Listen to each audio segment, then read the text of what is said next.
away it goes. Magandang umaga po, tanungan ng mga Briton. Are you alright? In the last 2 episodes of my holiday in the Philippines, we discussed my challenges with the long-haul flights from the United Kingdom to the Philippines. We also covered how I spent my first day of the holiday, enjoying quality time with my mom and the rest of my family. Now, let me take you on a tour of our new house that we recently bought here in the Philippines.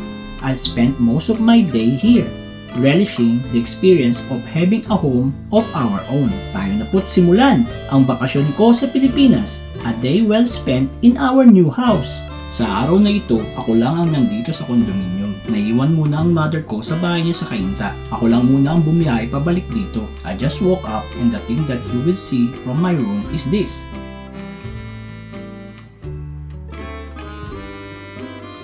Hindi ba ang ganda ng view? The best is, the sun is not on this side, kaya hindi siya ganun kainit. Inayos ko muna ang bed ko.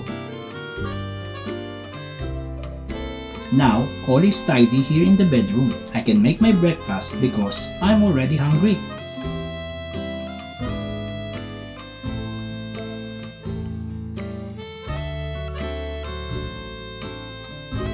Ito po ang kusina.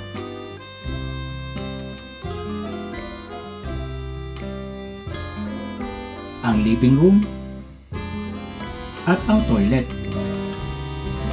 Ang liit lang, hindi ba? Pero for me, this is okay. Ayoko din ng masyadong malaking bahay. Una, ang hirap linisin, tapos kung tatlo lang naman kayo, para kayong aalog-alog doon, hindi ba? Ako, gusto ko ng malaking bahay. No! Check muna tayo ng pwedeng mapakinggan habang kumikilos-kilos tayo dito. I will wash the pots here in the sink. Iba pala talaga ang feeling pag sarili mo ang bahay.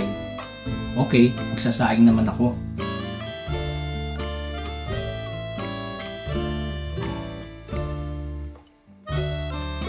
Yan, nakaset up na ang rice cooker.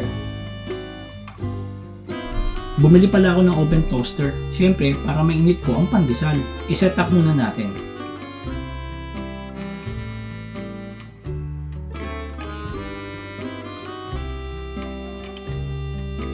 Dito ko yan ilalagay sa ibabaw ng fridge. Yan, ayos na.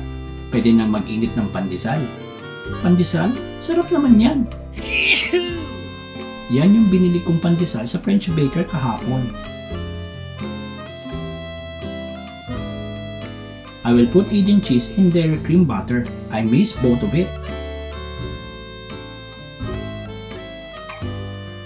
I have great taste coffee para maiba naman. Yan, mainit ng pandesal. Meron din akong Lay's peanut butter. Wow, nakakamiss yan. Pinalamanan ko na. If you will ask me, nobody can beat our Filipino foods. Yan, nakita ninyo may ladies choice din ako. Nung dyan pa ako nakatira sa Pilipinas, lahat ng yan binabaliwala ko. Ngayon, lahat ng ito ay parang ginto sa akin. Sinasamantala ko ng tikman ng mga pagkain natin habang nandyan ako sa Pilipinas. At siguradong pagbalik ko sa UK, all these Pinoy foods are hard to find here. Aha! Kain tayo ng pandesal. Yan, sa sobrang dami ng dairy cream, tumutulo pa. Ano ba yan? Yan, ubos na ang pandesal. Ang takaw mo? Hey! Lutuin naman natin ang longganisa at itlog. Yan, luto na. Kain na tayo ulit. Oh no! As usual, may leftover na namang menudo. Menudo na naman? Oh no! Pagkatapos kumain, let's tidy up everything here in the condominium. Maglinis ka muna diyan. Nice! Hugasan muna natin itong pinagkainan. Magwawalis muna ako at na-miss ko itong klase ng walis natin. Magtatapon muna ako ng basura. Then mop the floor. Now that I've finished the household chores, I'm heading downstairs to take a dip in the swimming pool. Wow! Dip in the swimming pool? Yes!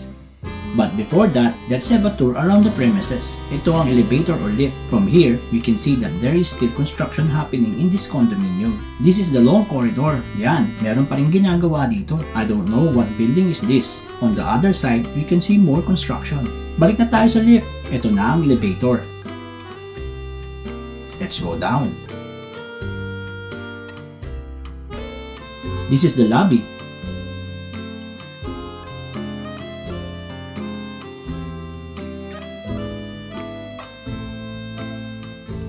Wow, ang ganda naman ng lobby. Hooray! Ito naman ang front ng condominium building namin. Let's proceed to the full side. Yan ang view dito.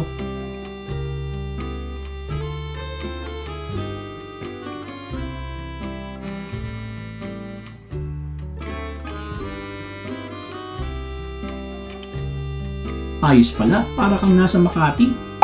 Masaya lang ako kasi pag nag-retire ako, lahat ng ito ay abot kamay ko lang. Oh, come on!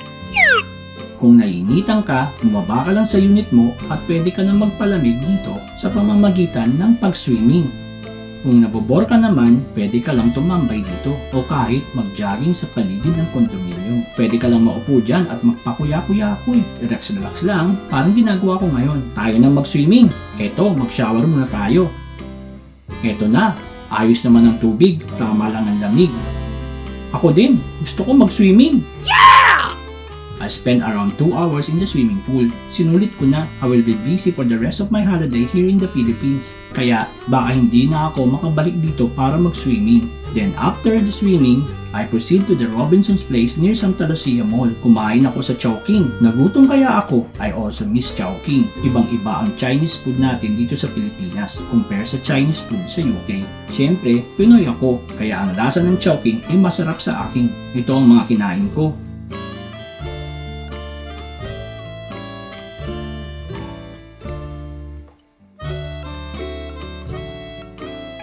Who, me? Don't worry, I will discuss everything about Chowking in another vlog. I'm just happy that we have our own house now. A lot of my friends told me, why settle for a condominium? Bakit hindi ka na lang bumili ng house and lot? Alam mo naman tayong mga Pilipino, pagdating sa pagbili ng bahay, madami pa din sa atin ang traditional. Bahay at lupa ang binibili. Condominium is not always the desire in terms of choosing your home. Kasi nga naman, sabi nila, wala yang lupa. But for me, the important things are, may security ka, maliit lang ang unit mo at madaling i-maintain, may amenities gaya ng swimming pool, malapit sa malls at LRT, at napaka-posh ng dating, hindi ba? Yayamanin nga eh. Don't worry, I will explain everything on another vlog why I choose the condominium instead of a traditional house and lot. For the meantime, I will just enjoy this moment. I know when I come back to the UK, I will miss my house here in the Philippines. I will fully enjoy this when I retire 5 to 7 years from now. Gaya nga po ng sabi ni Anita Baker, who is an American singer and songwriter. She is known for the soulful ballads, particularly in the height of a quiet storm period in the 1980s, starting her career in the late 1970s with the punk band Chapter 8. Baker released her first solo album, The Songstress, in 1983. In 1986, she rose to fame following the release of her platinum-selling second album, Rapture, which included the Grammy-winning single, Sweet Love. As of 2017, Baker has won 8 Grammy Awards and has 4 platinum albums along with 2 gold albums. Baker is a contralto with a wide range of octaves. You leave home to seek your fortune, and when you get it, you go home and share it with your family. For the way it goes. By the way, my name is Paul and I'm living here in the UK for 15 years. I'm sharing my experiences, struggles, and happiness as a migrant living here in Nottingham, England. At bago po tayo magtapos, please kindly like, subscribe, and click that notification for you to be updated for my future posts. Maraming salamat po. See you next time. Be proud, Filipinos!